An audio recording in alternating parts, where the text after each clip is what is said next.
Assalamualaikum warahmatullahi wabarakatuh. Bertemu kembali dengan Bu Lina. Kali ini kita akan belajar tema 3 subtema 2 muatan ilmu pengetahuan alam.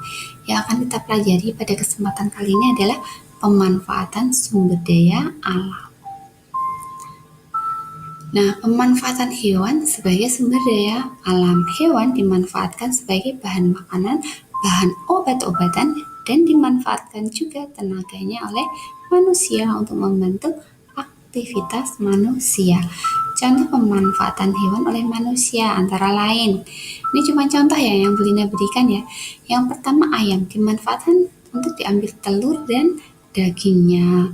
Yang kedua kerbau, bisa juga sapi dimanfaatkan diambil dagingnya dan tenaganya dimanfaatkan manusia untuk membajak sawah. Ini ikan koi, kucing, kelinci dimanfaatkan manusia sebagai hewan peliharaan. Hewan juga berperan dalam menjaga keseimbangan alam.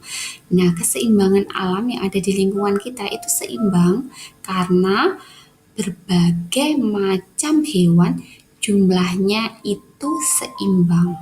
Tidak ada yang berlebihan atau tumbuh dengan tidak terbatas.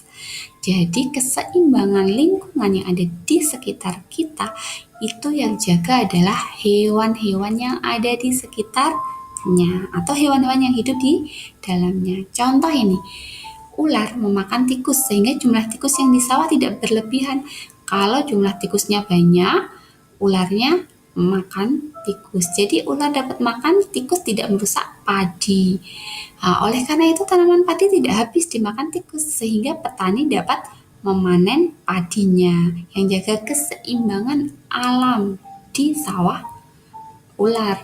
Nah, ular sawah berfungsi menjaga keseimbangan alam, yaitu dengan mengendalikan jumlah tikus dan tanaman padi sehingga tanaman padi bisa tetap dipanen oleh petani. Ini tikus akibat jika keseimbangan alam tidak terjaga ya. Jadi kalau keseimbangan alam tidak terjaga, beberapa akibat bisa terjadi. Yang pertama misalnya ular sawah musnah atau hilang dari sawah. Tikus sebagai hama padi tidak ada pemangsanya lagi. Jadi tikus kan mengganggu padi, kalau udah nggak ada ular, nggak ada yang memakan tikus. Jadi nanti jumlah tikus akan semakin banyak. Kalau jumlah tikus semakin banyak, akibatnya apa? Tanaman padi akan habis dimakan tikus. Petani tidak bisa panen. Jadi itu kalau keseimbangan alam tidak terjaga. Beberapa cara menjaga keseimbangan alam. Yang pertama, tidak memanfaatkan hewan secara berlebihan. Hal ini akan mengakibatkan hewan tersebut menjadi langka atau punah. Yang kedua, menjaga habitat atau tempat hidup hewan.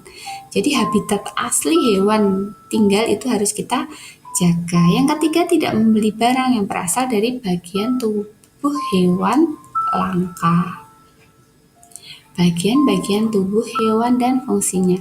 Sisik berfungsi pelindung tubuh. Badan yang ramping memudahkan bergerak. Ekor membantu pergerakan. Mata melihat lingkungan sekitar.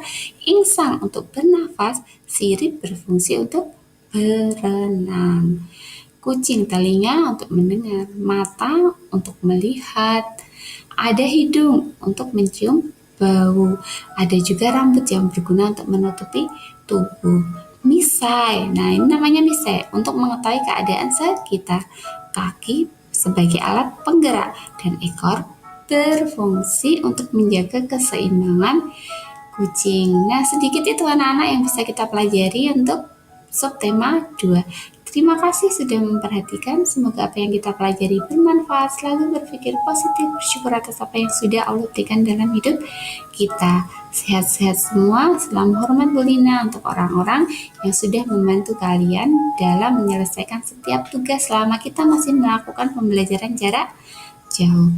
Terima kasih ya, Bu Guru akhiri. Billahi taufiq wal hidayah. Wassalamualaikum warahmatullahi wabarakatuh.